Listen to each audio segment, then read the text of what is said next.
Nous sommes à la mi-mai et le printemps a apporté une vague de chaleur inhabituelle.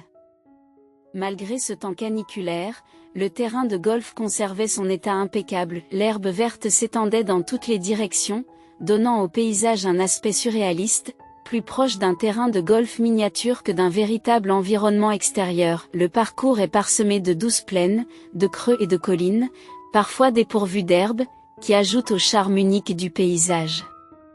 Des bosquets denses d'arbres projetaient de longues ombres, complétant le cadre pittoresque. 3 jeunes hommes sont engagés dans une partie de golf amicale depuis environ 3 heures, se taquinant mutuellement tout au long de la partie. Et Nicole n'a pas essayé de te convaincre de l'épouser cette fois-ci? Demande le grand homme aux yeux bleus. J'étais sûr que tu finirais par céder, Qu'il, ajoute-t-il avec un demi-sourire. Je pense que même si Dave se présente au mariage, il s'enfuira avant même que tu t'en aperçoives, un vrai marié en fuite. L'autre homme s'esclaffa devant cette plaisanterie. On dirait que tu n'as aucune confiance en moi, rétorqua Dave, un peu vexé, en se préparant à tirer. Après avoir ajusté sa position et équilibré soigneusement son poids, Dave balança le club de manière experte, envoyant la balle rouler doucement vers le trou avec précision. On dirait que ton jeu s'est amélioré depuis la pause. Alors, qu'est-ce que tu as fait avec Nicole? Clay adresse un clin d'œil malicieux à son ami. Jacques glousse et suggère, peut-être qu'il est sur le terrain de golf avec elle. On dirait que c'est un octambule. Dave, tu vis le rêve, sans attache, sans femme, sans enfant. Je dois cependant féliciter Nicole, qui est restée dans les parages pendant 1 an, ce qui n'est pas rien. Dave jette un coup d'œil pensif à Qu'il. Si je me marie avec elle, je te rejoindrai dans le club de la misère, Dave. Qu'il, balançant le bâton avec force, rétorqua. C'est du passé. Lilian et moi n'avions même pas d'enfants à l'époque. Maintenant, je ne pourrais pas être plus heureux. James le taquine, tu es complètement à sa disposition. C'est étonnant qu'elle ne t'ait pas encore appelé, tant elle est jalouse de tes amis, ajoute-t-il. Qu'il soupire, tu as raison, elle voit tout ami comme une menace. Dès que je parle d'être avec vous, elle commence à me sermonner pour que je ne m'approche pas de vous. Qu'est-ce qui ne va pas chez moi alors, demande James, surpris. Khalil, l'irritation évidente dans sa voix, répond, tes femmes, James. Tu en as eu 3 au cours des 7 dernières années. Ce n'est pas ma faute si elles me quittent, s'indigne James. Une fois qu'elles ont vidé mes comptes, elles disparaissent. Mais j'ai trouvé l'or avec Julie. J'ai choisi d'épouser une fille de la campagne avec intention. Elle m'adore et me couvre d'affection. Les biens matériels comme les diamants, les vêtements de luxe ou les voitures ne l'intéressent pas. Bien que notre maison soit remplie de domestiques, lorsque je rentre à la maison, elle est toujours en train de ranger la maison ou de préparer sa tarte aux pommes. Le seul inconvénient est que je souhaite ardemment avoir des enfants, mais les paroles décourageantes du médecin restent inchangées, il n'y a toujours pas de progrès, James. Pourquoi ne pas aller à l'étranger? Il existe là-bas des traitements de pointe contre l'infertilité. Dave réconforte son ami en lui tapant sur l'épaule et en l'encourageant, vous avez les moyens, il ne devrait pas y avoir d'obstacle. Répondant par un soupir, l'homme reconnaît, j'ai déjà exploré cette option. Ils ont proposé un plan de traitement à partir de cet automne, et je voyagerai en octobre. Khalil lui a apporté son soutien en l'encourageant, certainement, foncez, tu n'as que 40 ans, il te reste beaucoup de temps pour fonder une famille avec Julie. Même si j'avoue que cette idée me fatigue. Lilian laisse parfois entendre que nous devrions agrandir notre famille, mais j'ai fermement affirmé, pourquoi aurions-nous besoin de plus d'enfants, nous avons déjà la chance d'en avoir 3. Dave est intervenu, déclarant avec humour, 3 enfants, c'est une joie. Et a gloussé, avertissant, réfléchissez bien, vous pourriez vous retrouver avec toute une équipe de football. Imaginant les gros titres des journaux, Dave plaisante, la femme du millionnaire bien connu qui attend son 11e enfant, Dieu nous en préserve. Syl, surpris, lâche le club avec horreur et s'exclame, vous me voulez du mal? Avec un petit rire, Dave remarque, non seulement il n'a pas d'enfant, mais il n'est pas marié, et pourtant il est là à nous donner des conseils sur la vie. Après 4 heures de jeu, James a taquiné Dave alors qu'il se dirigeait vers le restaurant. Cal, Dave et James, amis de longue date, réfléchissent à leur prochaine sortie. Allons pêcher, propose soudain Jack, exprimant son désir de changer d'air, loin de l'agitation de la ville. La saison de la pêche est presque là, et je pense que nous devrions en profiter, ajoute-t-il. Khalil appuya l'idée, mais Dave resta silencieux, ce qui poussa Cal à lui demander ce qu'il avait en tête. Pourquoi me regardes-tu comme ça? Eh bien, j'ai peut-être d'autres projets, répondit Dave avec une pointe d'agacement, anticipant une confrontation familière.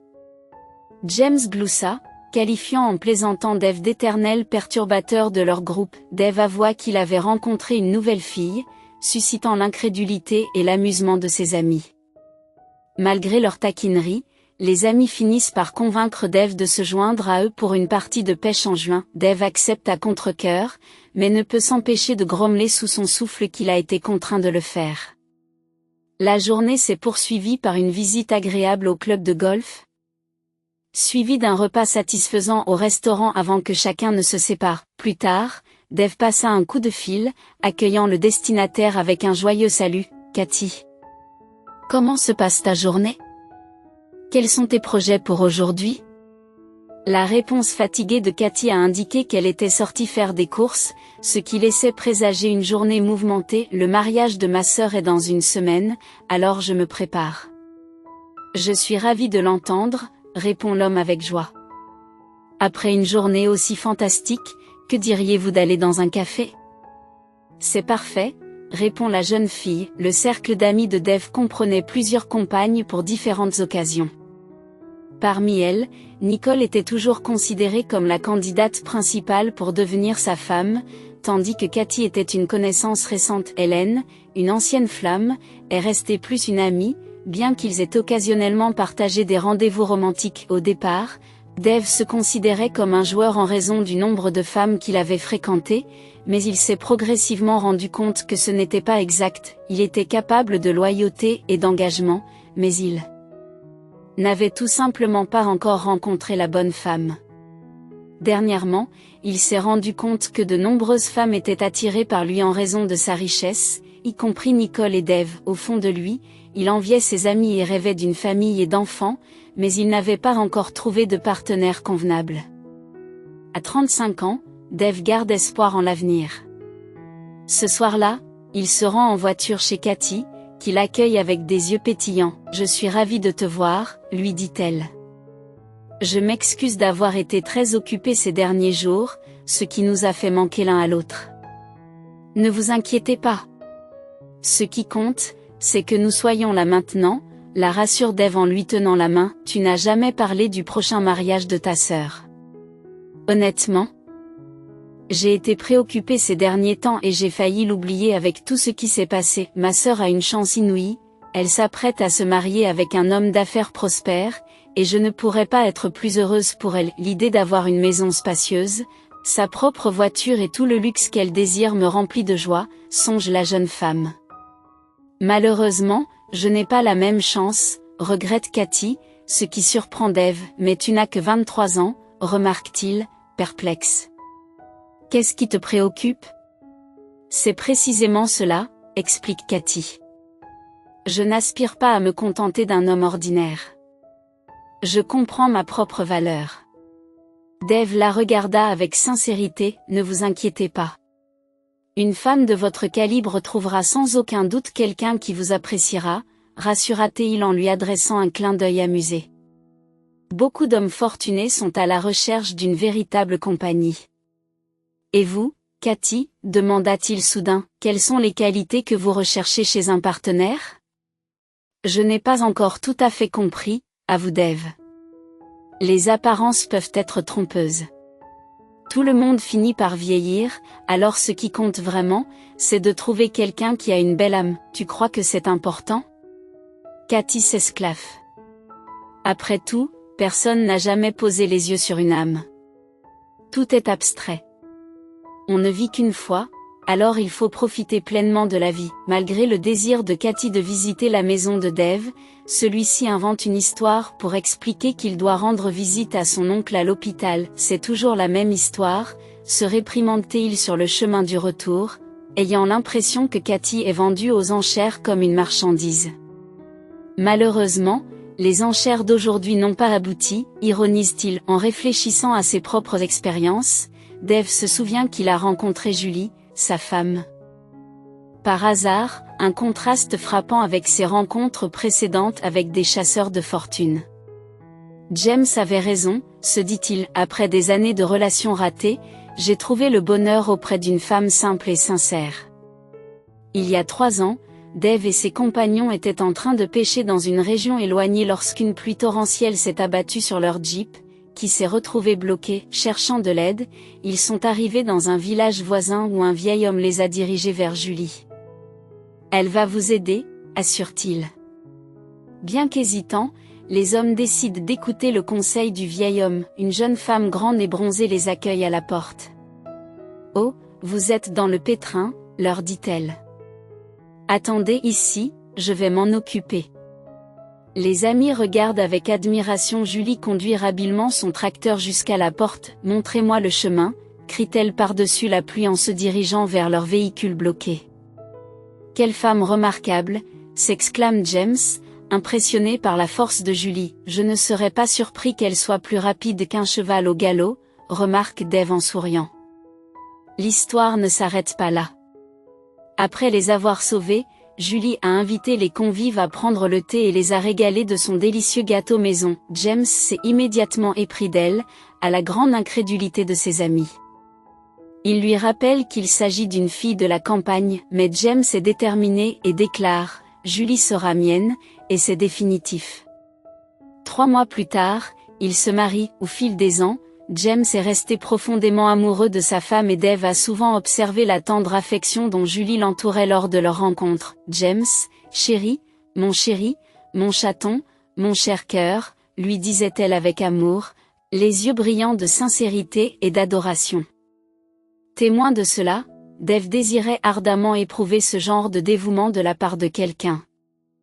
Il est rentré chez lui ce soir-là en gardant ses pensées à l'esprit. Vivant de façon indépendante pendant une longue période, Dave s'est éloigné de l'entreprise familiale après que son père lui a remis une participation dans celle-ci. Son père, qui s'est consacré toute sa vie à la production de vaisselle, était l'heureux propriétaire de 2 importantes usines de poterie et de verrerie. Dave a pris en charge les points de vente, mais la solitude à la maison était décourageante au milieu de l'agitation de sa vie sociale. En quête de réconfort, Dave a pris le téléphone et a appelé sa mère, exprimant le désir de prendre des nouvelles de ses parents et peut-être d'organiser une visite. Sa mère, ravie de l'appel, l'a accueilli chaleureusement. Au cours de leur conversation, des dispositions ont été prises pour une réunion le dimanche suivant. Le jour venu, Dave se rend en voiture chez ses parents et est accueilli par son père qui le serre chaleureusement dans ses bras. Le père, rempli de joie à la vue de son fils, lui fait remarquer sa longue absence. Exprimant son regret de ne pas être venu plus tôt, Dave a expliqué qu'il était pris par son emploi du temps chargé. Cependant, son père aborde le sujet de la présentation de Nicole, laissant entrevoir l'espoir d'une future belle-fille et de petits-enfants. Dave, sentant la pression, a exprimé sa frustration quant à son statut actuel de célibataire. Malgré l'affection qu'il porte à Nicole, il avoue qu'il lui est difficile de trouver une partenaire convenable pour se marier. La mère, déconcertée par cette révélation, s'enquiert du sérieux de la relation de Dave avec Nicole. Tandis que le fils réfléchit en silence à sa mère, il repense au passé de celle-ci avec son père. Bien qu'elle ait épousé son père en des temps difficiles, elle semble maintenant désirer une aisance immédiate. Le fils partage l'avis de son père et reconnaît les difficultés que sa mère a courageusement endurées avec son père. Frustré, le fils s'interroge à voix haute sur la profondeur de l'amour de sa mère face à une éventuelle ruine financière ou à une mauvaise santé. Le père, proposant une solution, a suggéré d'explorer les relations en ligne pour trouver un partenaire fortuné. Amusé, il a plaisanté sur les annonces intéressantes recherchant des prétendants fortunés pour des relations sérieuses, suggérant un désir de sécurité financière sans avoir besoin de travailler. Intrigués, ils se sont aventurés dans leur jardin où les attendait une surprise, Un parcours de golf miniature qui en disait long sur les souvenirs passés et les passions partagées, le lien entre le père et le fils, enracinés dans l'amour du golf, avait enrichi leur vie et les avait mis en contact avec d'autres personnes. Le père et le fils se réjouissaient de cet amour partagé et de la joie qu'il apportait à leur vie. Je m'efforce de pratiquer des coups difficiles sous différents angles afin d'être en mesure d'utiliser rapidement cette compétence sur le grand terrain dans toutes les circonstances. Ce jour-là, parents et fils ont eu des conversations approfondies sur les affaires familiales, la santé et les projets d'avenir. Il était réconfortant de voir Dave embrasser chaleureusement ses parents avant de leur dire au revoir, en exprimant à quel point il appréciait leur compagnie.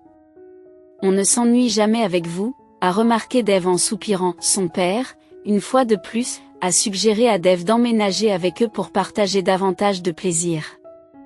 Refusant gracieusement, Dave explique qu'il s'est habitué à la solitude et qu'il n'imagine pas vivre avec quelqu'un d'autre. Malgré l'amour qu'il leur portait, Dave fit ses adieux à ses parents, sauta dans sa voiture et rentra chez lui à la tombée de la nuit. Il avait prévu de se rendre au bureau le lendemain, mais le beau temps l'en a dissuadé, ce qui l'a incité à faire une petite promenade en voiture. En chemin, Dave s'arrête près de Central Square. Observant les gens qui se promènent, intrigué par une agitation, il découvre une jeune fille qui récite de la poésie avec une intensité captivante. Séduit par sa performance, Dave se demanda si elle récitait des œuvres de poètes modernes. Les poèmes sincères de la jeune fille ont trouvé un écho dans la foule, qui l'a incité à la soutenir en déposant des pièces dans la boîte à dons, ce qu'a reconnu un observateur âgé en louant son talent remarquable. Hurrah, la jeune fille rougit d'embarras et jette un regard vers le bas. Vêtue d'un vieux pull usé et d'un pantalon délavé, ses cheveux tressés en deux nattes semblent ne pas avoir été lavés depuis longtemps. Remerciant gracieusement toutes les personnes présentes, elle remue nerveusement les mains pour attraper une boîte, puis prend un bâton et s'en va. Est-elle sans domicile fixe, se demanda Dave.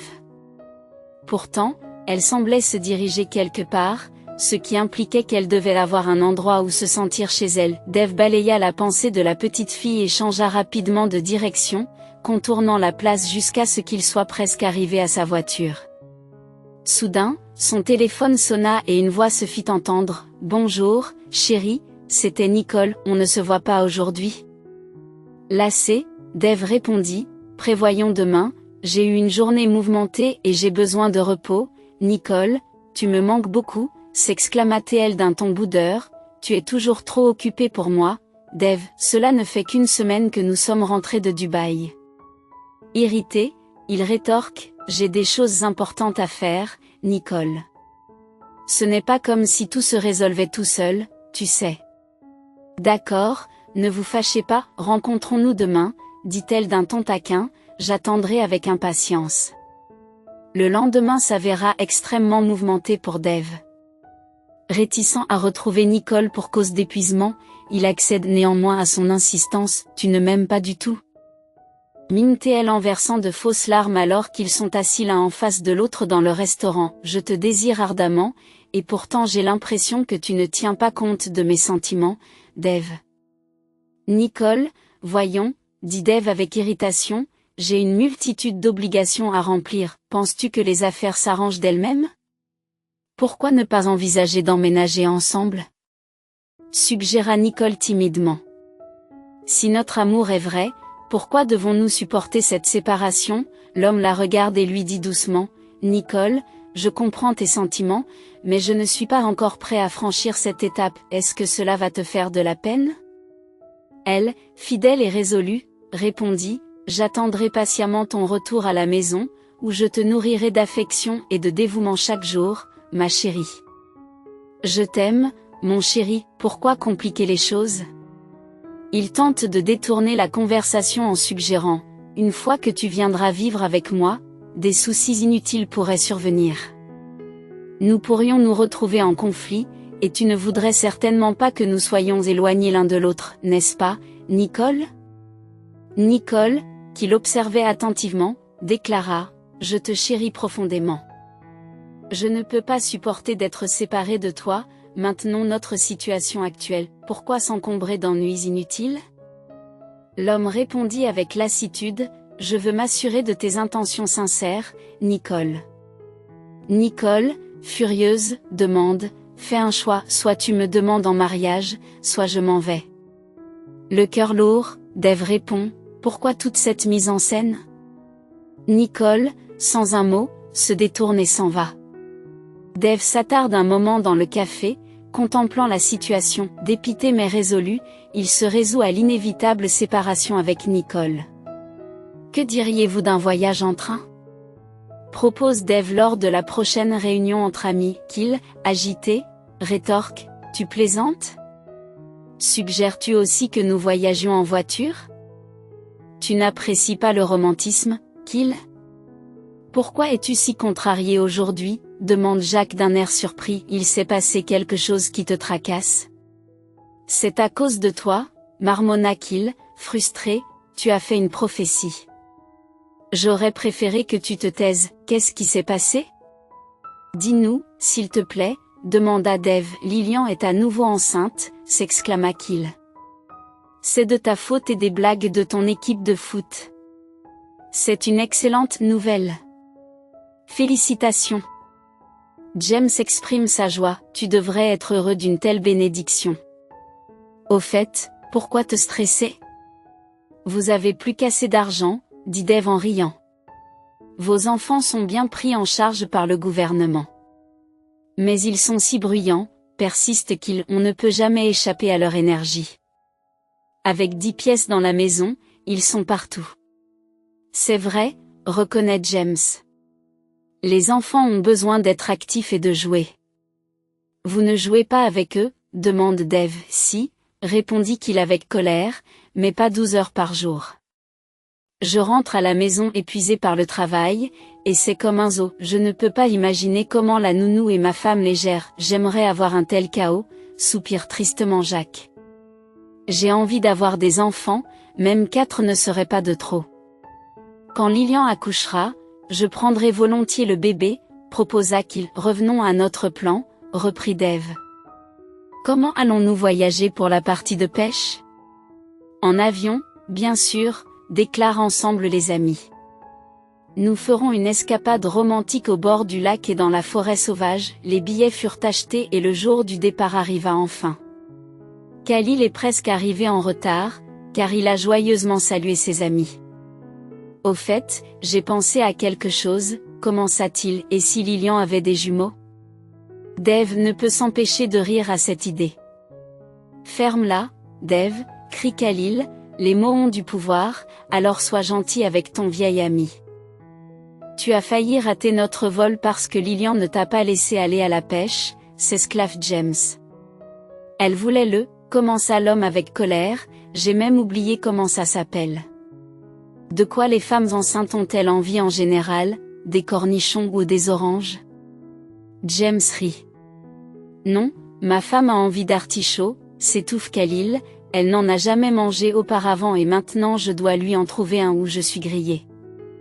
Je courais dans les magasins comme un fou, ils se moquaient tous de moi et elle était hystérique. Eh bien, cela suggère définitivement des jumeaux. Dave a essayé de parler sérieusement mais n'a pas pu retenir son rire. Si nous avons des jumeaux, je les déposerai chez toi et tu seras leur père adoptif. Je propose qu'on les sépare, propose James. Un pour toi, un pour moi. 4 heures plus tard, les amis étaient dans la nature, prêts pour leur partie de pêche. Ils avaient prévu de pêcher d'abord dans le lac, puis de se rendre à la rivière qui mène à la mer. S'il n'y avait pas ces moustiques qui dérangeaient Khalil, j'aurais pu fuir l'emprise de Lilan ici, mais peu importe qu'elle me dévore chez moi ou ici.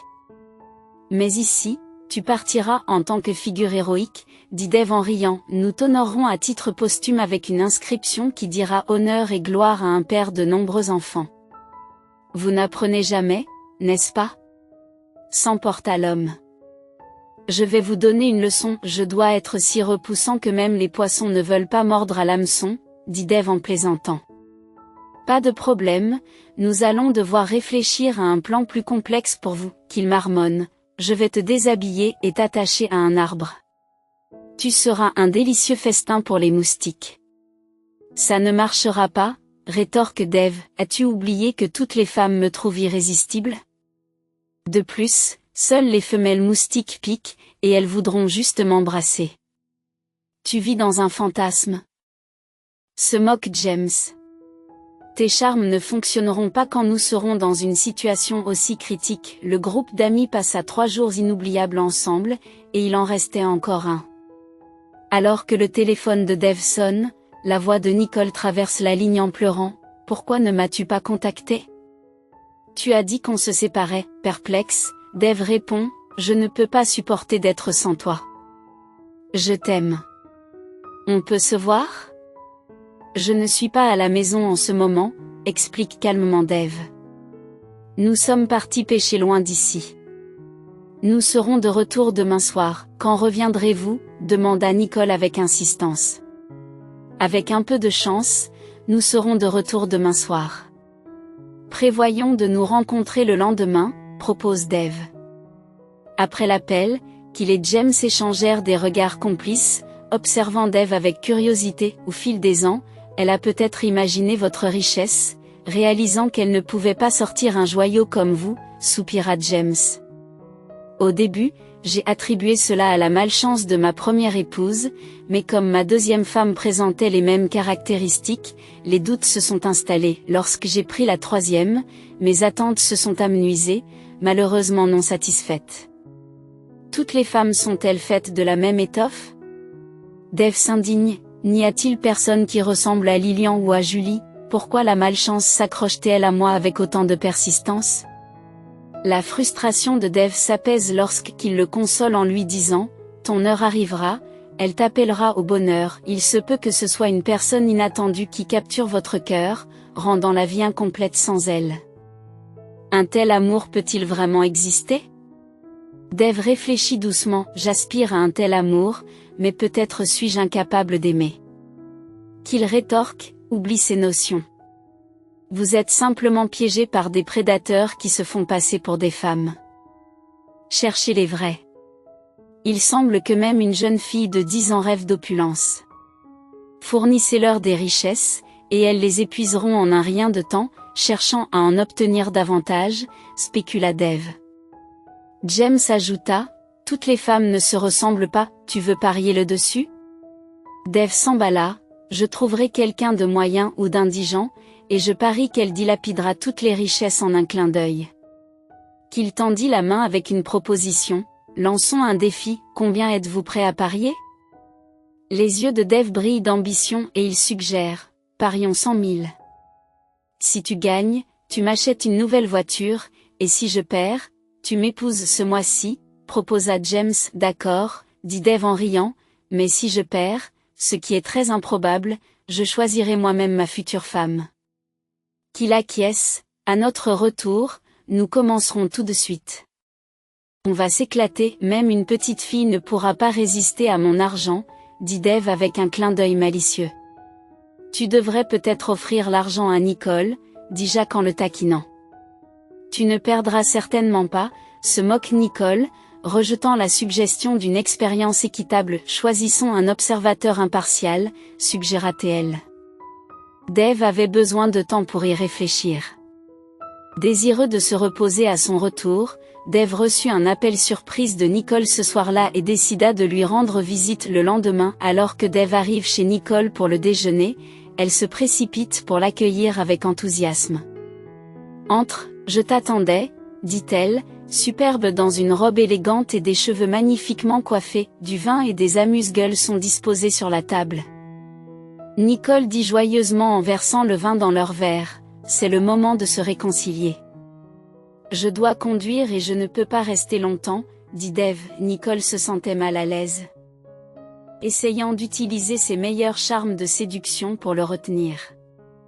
Elle pensait avoir presque réussi lorsque le téléphone de Dave l'interrompit. « J'arrive tout de suite, » répondit Dave, « je m'excuse, j'ai une urgence professionnelle à régler. »« Oh non !» s'écria la femme en colère alors qu'il partait, « Tu ne m'échapperas pas, Dave. » Nicole avait déployé des efforts considérables pour captiver Dave, tout en sachant que ce ne serait pas facile. Elle avait déjà failli épouser un homme riche, mais son ami le lui avait ravi au fil des ans.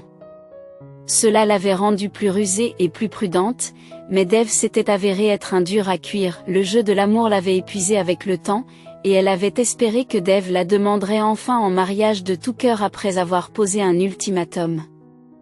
Il s'est avéré qu'elle se trompait. « Ne crois pas que tu puisses m'échapper, dit-elle, les yeux brillants de détermination. Je t'assure, Dave. Dave quitte précipitamment l'appartement de Nicole et se précipite vers sa voiture. Il démarre le moteur et s'en va. Heureusement que Khalil m'a appelé, se réjouit-il, sinon, j'aurais pu retomber dans son piège, et c'est la dernière chose que je souhaite. En se promenant en ville, Dave finit par garer sa voiture et s'enfonça dans une rue, arrivant sans le savoir sur une place familière. Soudain, il aperçoit la même jeune fille solitaire qui récite de la poésie. Incapable de résister, Dave demande qui a écrit les vers. La jeune fille semble gênée et ne répond pas tout de suite, mais après avoir pris une grande inspiration, elle se remet à réciter. C'est étrange, se dit Dave. Peut-être qu'elle est aussi sourde. Resté là un moment de plus, il trouva les poèmes profondément émouvants, remplis à la fois de douleur et de beauté. Dans la boîte à dons, l'homme dépose gentiment quelques billets. Curieux de savoir comment elle utiliserait l'argent, il l'imagine dépensant sans compter. Avec un sourire confiant, il décide de lui donner l'argent, convaincu qu'elle l'épuisera en un mois. Enthousiasmé par son plan audacieux, il s'esclaffe pendant le week-end. Le groupe d'amis s'est réuni à la résidence du père de Dave pour une partie de golf. Dans une ambiance joyeuse, Dave s'enquiert de l'opinion de Lillian sur les blagues de l'AR, tandis qu'il s'amuse à faire la moue. À leur grande surprise, les blagues se sont avérées très agréables. D'abord hésitante à goûter les artichauts, Lillian finit par les savourer avec délice. Cependant, un nouveau défi est apparu lorsqu'elle a exprimé le désir de manger du durian, ce qui a fait grimacer James à cause de son arôme piquant.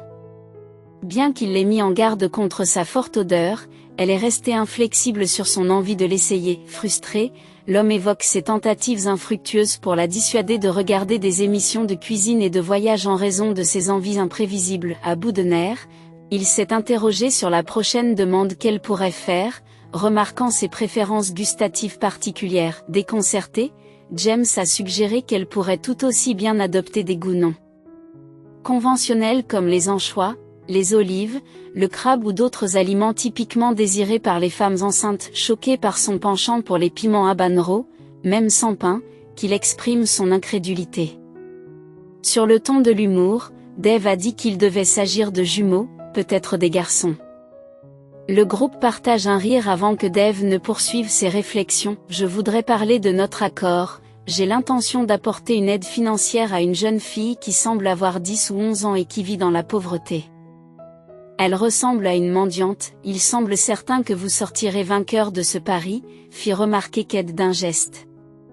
Ce serait sans doute plus avantageux pour Nicole. Elle n'hésiterait pas à dépenser l'argent immédiatement, ajouta-t-il avec un petit rire, acceptant les termes du pari. James soutint son ami, suggérant que le résultat inverse pouvait aussi être vrai, que sans expérience préalable dans la manipulation de l'argent, la fille pourrait ne pas savoir comment l'utiliser, ce qui résulterait finalement en sa victoire. En effet, les malheurs de Nicole sont évidents, déplore-t-il, soulignant qu'elle a déjà connu des difficultés. Tu as failli tout gâcher, a-t-il ajouté en exprimant sa déception à propos d'une récente rencontre avec la jeune fille. Elle a essayé de me charmer l'autre jour, s'exclame Dave d'un ton dépité. Si tu n'avais pas été là, elle aurait peut-être réussi, reconnaît-il, reconnaissant de l'intervention opportune. Alors que la journée touchait à sa fin et que la lumière du soleil commençait à décliner vers l'horizon, les amis s'en allèrent, satisfaits d'avoir passé un agréable moment ensemble. Comment comptes-tu lui remettre l'argent ? Demanda-t-il avec curiosité en entrant dans sa voiture. Nous devons l'approcher de manière sincère, sans aucun soupçon de tromperie, insista Dave calmement, proposant un plan pour offrir de l'aide en exprimant un intérêt pour la poésie de la jeune fille. Abordons-la d'abord ensemble et déterminons ensuite la meilleure marche à suivre, suggéra-t-il. C'était un dimanche après-midi tranquille, les gens se promenaient et réfléchissaient aux risques liés à l'offre d'une aide financière à une jeune enfant. Le groupe d'amis décide de bien évaluer la situation avant de prendre une décision. Ils s'approchent de la place publique où une petite foule s'est rassemblée autour d'une enfant qui captive tout le monde par sa performance. C'est vraiment impressionnant, ce doit être un classique, chuchote Kill et elle a une voix si puissante, remarqua James. La jeune mendiante continua à réciter des vers, suscitant de plus en plus d'applaudissements de la part du public. Lorsqu'elle eut terminé, quelqu'un applaudit et exprima sa reconnaissance en jetant de l'argent dans sa boîte de collecte. Prenant un moment pour se reposer et boire une gorgée d'eau, la jeune fille semble à l'aise. James propose un plan. Plutôt que de lui donner de l'argent en public, il devrait la suivre et lui apporter l'aide dont elle a besoin plus discrètement. Dave accepta, suggérant qu'ils observent ses mouvements jusqu'au soir, lorsqu'elle repartirait probablement chez elle. Attendant patiemment dans un café voisin, les amis se remémorent leurs rencontres passées et partagent des rires sur des anecdotes amusantes. De retour sur la place vers 19h, ils constatent que la jeune fille est déjà partie. « Oh, elle a dû partir tôt aujourd'hui », s'exclame Dave. Déçu mais déterminé, ils s'interrogent sur la suite à donner à leur action, regrettant d'avoir manqué l'occasion de l'aider. « Elle nous aurait attendu ici jusqu'au matin », déclara-t-il avec assurance, et il s'interrogea sur notre plan de secours. Qu'il expira de déception en disant que Nicole ne refuserait certainement pas de les accompagner, alors que Dave la réprimandait pour sa paresse. Il croyait fermement qu'elle avait toutes les ressources nécessaires, mais qu'elle refusait simplement de faire des efforts. Nicole semble désirer un mode de vie luxueux et sans effort. « Je préfère assister cet enfant », affirme-t-il. Le groupe décide de retenter sa chance le lendemain à 6h. Arrivés en avance sur la place, ils garent la voiture plus près. Ils observent l'enfant qui récite des poèmes pendant une trentaine de minutes avant de rassembler ses affaires et de s'éloigner avec un bâton. « Suivons-la discrètement », suggéra James en mettant ses amis en garde contre l'ouïe-fine de la fillette. En suivant prudemment la jeune fille, ils essayèrent de ne pas faire de bruit, mais elle détecta tout de même leur présence. « Il y a plusieurs personnes qui me suivent », pensa-t-elle anxieusement, réfléchissant à un moyen de s'échapper. Priant pour que les piétons détournent le regard, elle se prépara à crier si nécessaire. Cependant, le groupe persiste à la suivre. Se sentant menacé, Audrey décida qu'il serait plus sûr d'affronter les individus plutôt que de les conduire à l'endroit où elle vivait avec Rebecca. Soudain, elle s'arrête et demande avec appréhension, « Qui êtes-vous? Pourquoi me suivez-vous » ? « Ne vous inquiétez pas, » lui assura calmement James, « nous ne vous voulons aucun mal. Nous voulons vous aider. » Nous avons hésité à offrir notre aide sur une place très fréquentée. Les hommes s'approchèrent de la jeune fille tremblante qui serrait ses affaires avec protection. « S'il vous plaît, ne me touchez pas, » plaide-t-elle en pleurant. « Si vous souhaitez prendre l'argent, nous n'attendons rien en retour de votre part, » rassure-t-il. « Nous voulions vous donner cet argent par gentillesse. Notre but est de vous aider.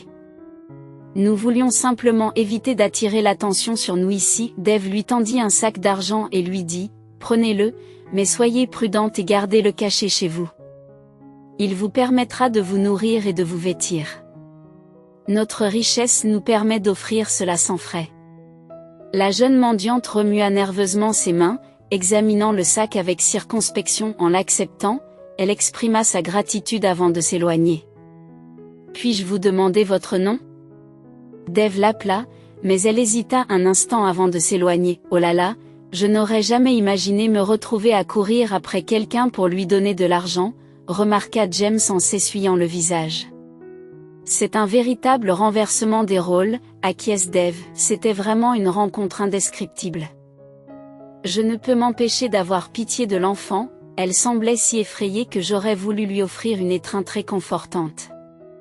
Habite-t-elle seule? Peut-être aurions-nous dû l'escorter, vu la détresse qu'elle affichait, suggéra James avec une pointe de regret. Mais elle ne l'aurait peut-être pas apprécié, ajouta-t-il. La situation leur tiraillait le cœur, alors qu'ils réfléchissaient au contraste saisissant entre leur vie privilégiée et le dénuement dans lequel se trouvait la jeune fille. De retour chez eux, les amis sont remplis d'émotions contradictoires, un sentiment de satisfaction pour leur acte de bonté, mais aussi une lourdeur persistante après la rencontre. La vue de la jeune fille avait suscité en eux une profonde empathie, laissant un impact durable dans leur cœur, Dave exprima soudain son inquiétude, considérant la possibilité que des gitans l'aient forcée à mendier ou qu'elle ait eu un père violent. Ce n'est pas l'argent qui me préoccupe, c'est le bien-être de l'enfant. Pendant ce temps, Audrey s'approche de la maison, serrant son sac contre sa poitrine en dévalant les marches pour rejoindre Rebecca au sous-sol. « Regarde, Audrey, qu'est-ce qu'il y a dans ce sac ?» demande Rebecca à voix basse, étonnée par son contenu. « Où as-tu trouvé ça ?» Audrey, visiblement ébranlée, raconte sa rencontre avec des individus plus tôt dans la journée. « J'étais poursuivie par un groupe de personnes, 3 hommes pour être exact. Ils me suivaient, par peur, j'ai pensé qu'ils voulaient mon argent. J'ai décidé de le leur remettre pour éviter qu'ils ne découvrent où nous nous trouvions. Cependant, à ma grande surprise, ils n'ont rien exigé et m'ont proposé leur aide. L'un d'eux a précisé qu'il hésitait à me donner l'argent ouvertement, car cela pourrait attirer les voleurs. S'excusant de m'avoir surpris, ils m'ont remis ce sac et sont partis. Ils ne t'ont rien demandé, demande sa sœur inquiète. Rien, affirme Audrey. Qu'est-ce qu'on fait maintenant, demande Rebecca. Attendons un peu, suggère Audrey, c'est peut-être de l'argent caché par des bandits qui cherchent à se mettre en sécurité chez nous. Vous devriez le dissimuler dans un endroit discret.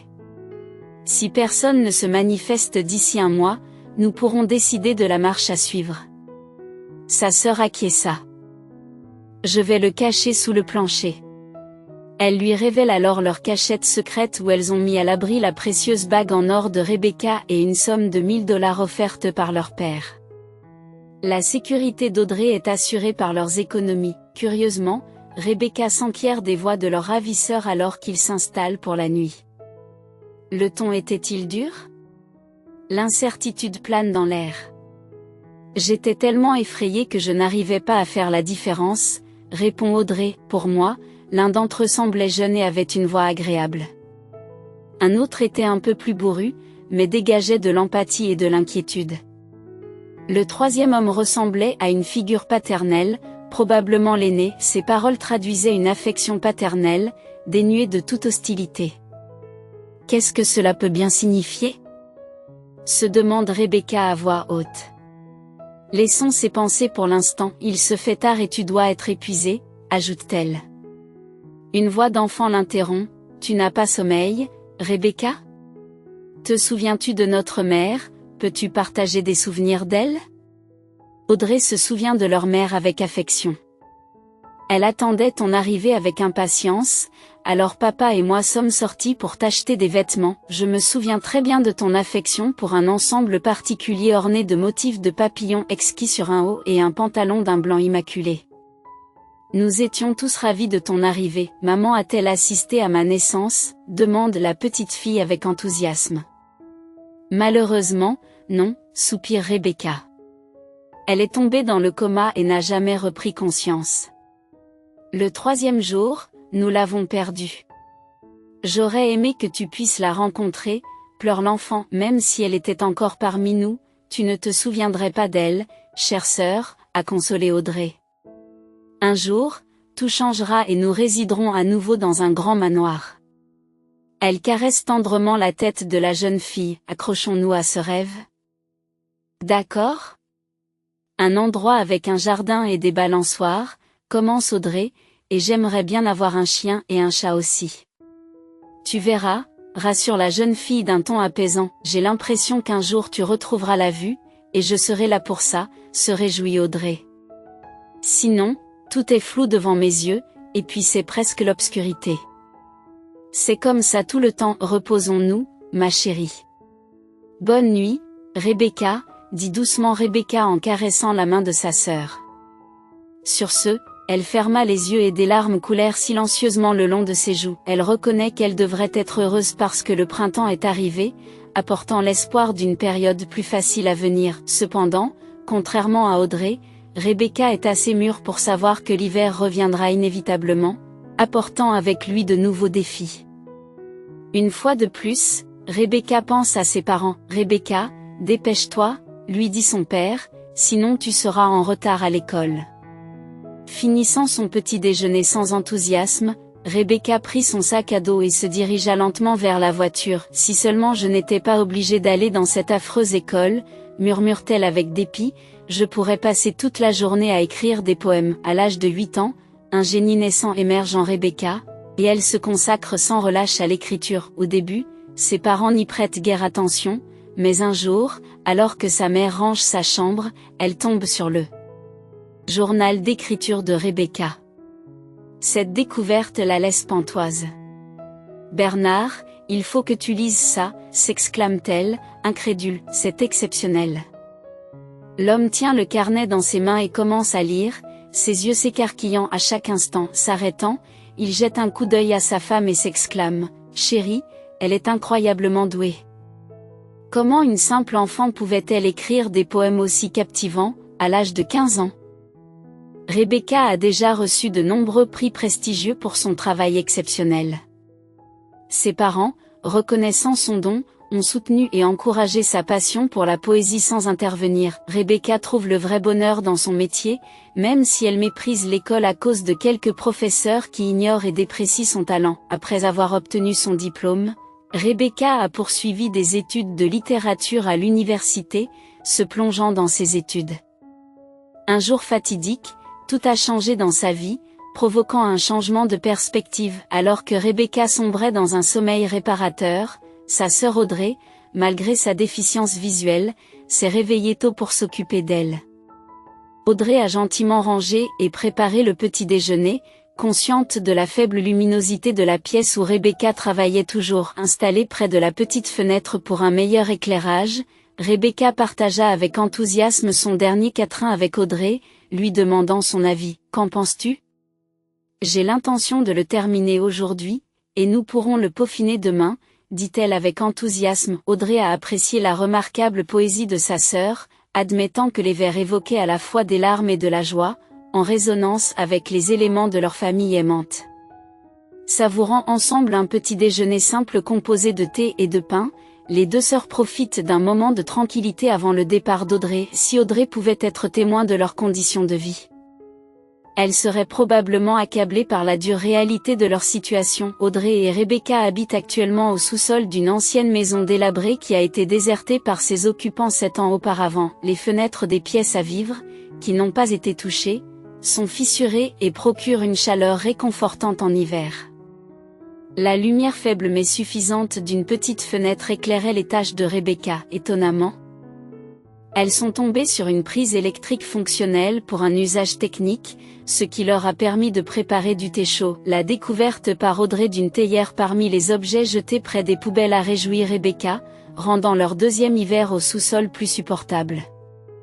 Pendant ce temps, Audrey, armée de sa canne, se dirige lentement vers la place du village. Malgré sa mauvaise vue, ses récitals de poésie captivants lui valent l'admiration de beaucoup, ce qui laisse penser qu'ils auraient pu réunir suffisamment d'argent pour louer un appartement, si ce n'était de sa déficience visuelle. Audrey a connu de nombreux cas de tromperie, des personnes prétendant déposer seulement $5 dans sa boîte de collecte alors qu'elle lui escroquait 50 ou $100. Ils avaient du mal à joindre les deux bouts et pouvaient à peine se permettre d'acheter du pain et d'autres produits de première nécessité.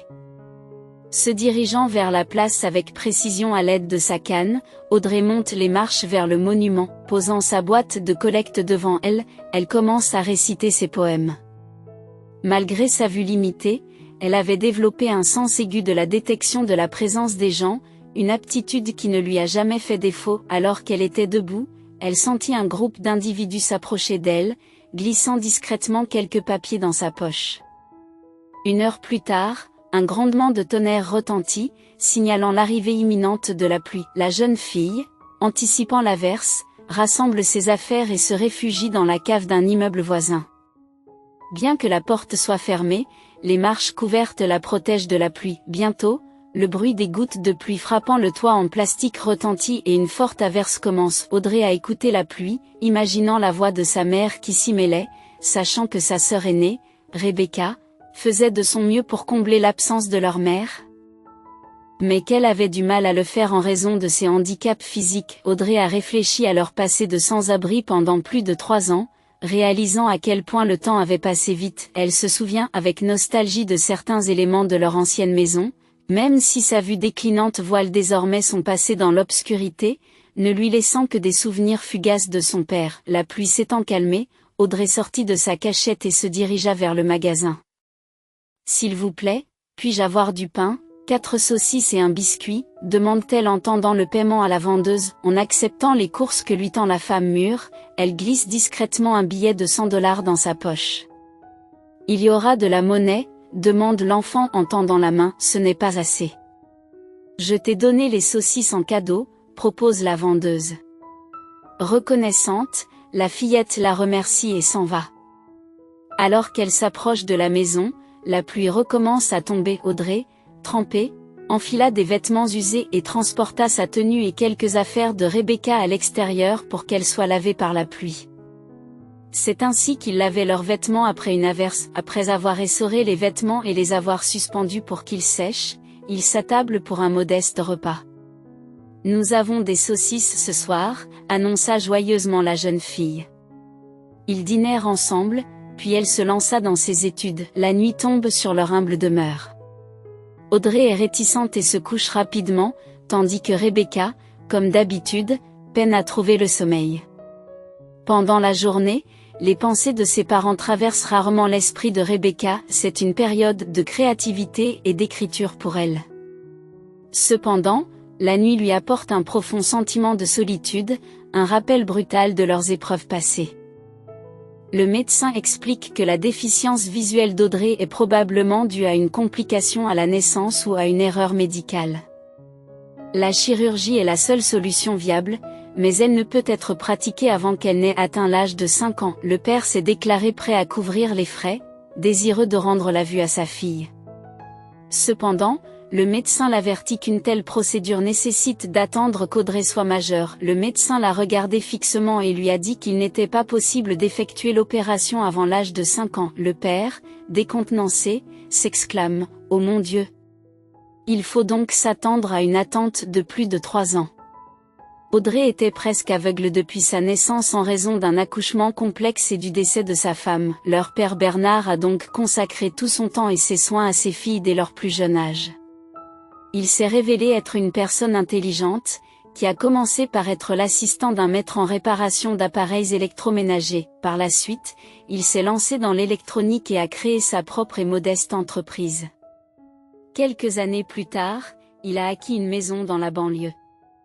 Il était alors déjà marié et sa fille Rebecca était étudiante. Bien qu'ils ne soient pas riches, ils ont tout ce dont ils ont besoin. À l'étonnement de ses parents, Rebecca dévoile dès son plus jeune âge un talent qu'il cultive assidûment. À l'âge de 14 ans, sa mère est à nouveau enceinte, un moment très attendu par toute la famille. Rebecca consacre des poèmes à son futur frère ou sa future sœur. Les larmes aux yeux, elle murmurait souvent « J'aimerais pouvoir remonter le temps à ses parents aimants ». Alors que la pluie tombe à verse, la jeune fille s'endort. Souvent, elle fait le même rêve, solitaire sur un pont, elle entend une voix qui l'appelle. En se retournant, elle aperçoit ses parents qui s'approchent, ils la pressent. « Rebecca, viens. Arrête-toi. » Bien qu'il ne puisse pas s'attarder, il la rassure en lui disant qu'elle ne sera pas seule. « Nos chers amis seront envoyés pour vous aider, chère maman, s'il vous plaît, ne nous quittez pas », s'écria la jeune fille, alors que ses parents commençaient à s'éloigner. « Je vous aime tant. Ton affection te reviendra », fit écho la voix de son père, « je sais que c'est un homme bon. Il s'occupera de toi. » « Je l'ai déjà prévenu », rassura le père. Rebecca poursuit les apparitions. « Qui est-il » se demanda la jeune fille en se réveillant, essuyant la sueur de son visage. Rebecca avait fait ce rêve à plusieurs reprises, mais à chaque fois, il suscitait en elle des émotions fortes. « Audrey » murmure-t-elle. « Tu es déjà réveillée » Audrey répondit « J'avais prévu de ranger pendant que tu te reposais encore. »« Je vais faire du thé maintenant, Audrey » ajouta-t-elle. « S'il vous plaît, si vous sentez qu'il commence à pleuvoir, mettez-vous immédiatement à l'abri. Prenons un jour de congé aujourd'hui, Rebecca. Ne t'inquiète pas, je vais bien, rassure Audrey, la sœur cadette, plus pragmatique malgré son âge, n'espère guère de miracle. Elle a compris que l'obtention des fonds nécessaires à l'opération serait le moyen de sortir de leur situation actuelle, son désir le plus profond. Je m'en vais, appelle la jeune fille en tapant sa canne contre le mur. C'était dimanche et Audrey passait une bonne journée. Elle sentait que des gens se tenaient à proximité et qu'on déposait des pièces dans sa boîte de collecte. La journée devenant de plus en plus chaude, la foule se dispersa et la jeune fille s'assit sous le monument. Tout à coup, Audrey sentit un léger contact. « C'est toi, Archie ?» murmura-t-elle en tendant la main pour caresser la créature duveteuse. « Tu es parti depuis si longtemps. »« As-tu été occupé ?» demanda Audrey en le caressant affectueusement. Archie répondit par un aboiement joyeux, la reconnaissant avec joie. Il lui donna un coup de coude dans les mains, puis s'assit, posant ses pattes sur les siennes.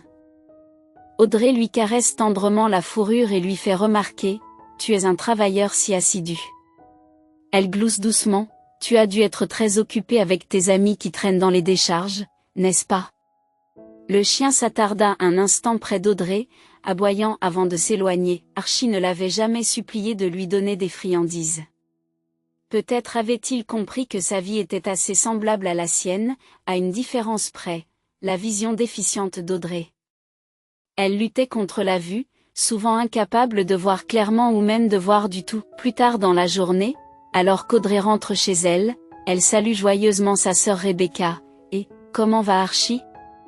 Sa sœur aînée s'esclaffe, il est probablement encore sorti avec ses copains. Audrey rit, il ne me raconte jamais ses aventures quand je lui demande, je doute qu'il soit de retour avant au moins une semaine. Rebecca décide de se plonger dans le moment présent, en mettant de côté les pensées du passé. Pourtant, à la tombée de la nuit, le passé revient avec plus d'intensité. « Papa, il y a quelqu'un » dit Rebecca en regardant par la fenêtre. Il y a une voiture garée dehors. Je vais aller voir, répondit leur père en attrapant rapidement sa veste. En jetant un coup d'œil à l'extérieur, Rebecca aperçut une femme qui étreignait leur père. Il l'enlaça et lui caressa doucement la tête, tandis qu'ils rentraient ensemble dans la maison. Rebecca est sur le point de rencontrer un parent éloigné. Son père, avec un sourire chaleureux, présenta l'invité. « Tu peux l'appeler tante Christa », dit-il, le ton empreint d'une note de bienvenue. Elle est confrontée à des difficultés en ce moment, alors elle va rester avec nous pendant un certain temps. Au début, Rebecca ne s'est pas sentie très à l'aise avec sa nouvelle parente. La voix de tante Christa semblait artificiellement aiguë et elle cachait sa consommation de tabac au père de Rebecca. Si elle se montrait aimable en présence de son père, son comportement changeait radicalement lorsqu'il n'était pas là. Tante Christa élevait la voix, parfois, avait même recours à l'agression physique envers les enfants. Au bout de quelques mois, Rebecca a compris que tante Christa n'avait pas l'intention de partir. « Je ne peux plus tolérer cela », s'exclame-t-elle à son père. Soit elle s'en va, soit c'est moi qui m'en vais. Son père plaide pour un mois de plus, promettant que tante Christa aura bientôt son propre logement. Rebecca, qui a presque 19 ans et qui sent la gravité de la situation, est catégorique. « Un mois, papa, et c'est tout », déclare-t-elle, la frustration palpable. Elle maltraite Audrey et se comporte comme si l'endroit lui appartenait. Par une froide soirée du début du mois de décembre, tante Christa s'éclipse discrètement sans prévenir personne, pour ne revenir que le lendemain matin. Ce fut une journée pleine de tension, car Audrey se préparait à une intervention cruciale à l'hôpital, ce qui causa de l'inquiétude et de l'anxiété à tout le monde. Bernard craint de ne pas savoir où se trouve tante Christa et presse son père de se rendre rapidement à l'hôpital et de la laisser derrière lui. Malgré le verglas causé par la neige de la nuit, le père manœuvre prudemment la voiture, frustré par la lenteur du trajet. Alors qu'ils s'approchent d'une petite descente, leur tentative de freinage échoue sur la surface glacée, entraînant un accident tragique. Rebecca ne se souvient pas des événements qui ont suivi, ressentant une soudaine secousse et une douleur intense dans la colonne vertébrale. En un instant, elles ont perdu leur père et Rebecca et Audrey ont été transportées d'urgence à l'hôpital avec un bras cassé pour la cadette et de graves blessures pour l'aîné. Elles ont passé 2 mois angoissants à l'hôpital avant de rentrer chez elles pour surmonter le traumatisme de la mort prématurée de leur père. Tante Christa a assumé la tutelle d'Audrey, marquant le début d'un chapitre obsédant de leur vie. Elle s'empare de tous les fonds, néglige de s'occuper des filles et refuse de mettre de l'ordre derrière elle. Sous la pression, la vue d'Audrey s'est détériorée et son opération des yeux a été reportée. En outre, elle s'est approprié les économies que Bernard avait mises de côté pour Audrey afin de couvrir les frais médicaux supplémentaires. Si vous osez parler à qui que ce soit, vous subirez le même sort que votre père, crache Christa à Bédry et Rebecca. Je contrôle la situation maintenant, a-t-elle déclaré. Rebecca et Audrey sont restées sous son toit jusqu'en avril. Un jour, tante Christa fait irruption dans la chambre des filles. Le notaire arrive aujourd'hui, annonce-t-elle d'un air renfrogné. Nous allons transférer la maison à mon nom. Vous devez signer une décharge. Je ne signerai rien du tout. Rebecca rétorque fermement, cette maison est la nôtre et vous n'avez aucun droit dessus. Le regard de la femme devient glacial. Alors je vais envoyer Audrey dans un orphelinat et vous faire sortir avec du poison. Vous n'oseriez pas. Rebecca hurle, tu seras emprisonnée pour ça. Christa s'esclaffe, personne ne m'a encore incarcérée pour ton père. C'est à ce moment-là que Rebecca a compris tout le poids de la situation. Elle réalise que cette femme est capable d'actes innommables. Je comprends maintenant, dit Rebecca calmement. Mais si vous faites du mal à l'un d'entre nous, vous en subirez les conséquences. Vous me menacez ? Les yeux de tante Christa s'embrasèrent de fureur, je vais t'étrangler à main nue. Rebecca ne sait pas comment les choses se seraient passées si le téléphone de la femme ne l'avait pas interrompu par un appel. Préparez-vous. Le notaire est arrivé. Ce jour-là, la jeune fille, pleine de frustration, a crié avant de quitter la pièce en trombe. Elle avait signé tous les documents sous le couvert de la nuit, avant d'être brusquement réveillée par des inconnus. Brusquement ? Elle et sa compagne, Audrey, ont été emmenées dans un véhicule, pour un long voyage qui les a désorientées. Le moment venu, elles se sont retrouvées sans ménagement sur le seuil délabré de la maison où elles résidaient depuis 3 ans. Leurs affaires, ainsi que les fonds alloués par l'État à Rebecca et Audrey, sont rapidement réceptionnés par tante Christa. Rebecca, le visage baigné de larmes, est secouée par une nuit d'insomnie agitée. Le lendemain matin, Audrey, sa sœur, dit avec optimisme, « J'ai l'étrange sentiment que quelque chose de merveilleux se profile à l'horizon. Tu sais que je me trompe rarement, peut-être que la journée d'aujourd'hui va m'apporter une grande fortune. » Je ne sais pas, répond Rebecca, mais un sentiment de positivité persiste dans l'air. Portée par une humeur ensoleillée, Audrey a partagé des poèmes sincères avec les personnes qui l'entouraient, ce qui a suscité de la gratitude et des contributions monétaires dans ses poches et dans la boîte à dons. Désireuse de rentrer rapidement chez elle, la jeune fille et Rebecca ont convenu qu'elle rapporterait d'abord les gains à la maison pour les inspecter avant de s'aventurer dans le magasin. Rebecca soupçonne Audrey d'avoir été trompée à plusieurs reprises, ce qui lui cause une grande angoisse. Malgré les efforts diligents d'Audrey pour gagner l'argent, elle souffre profondément que des adultes sans scrupules profitent d'elle. Au retour d'Audrey, une voix d'homme retentit à l'extérieur en quelques minutes, demandant « Il y a quelqu'un ?»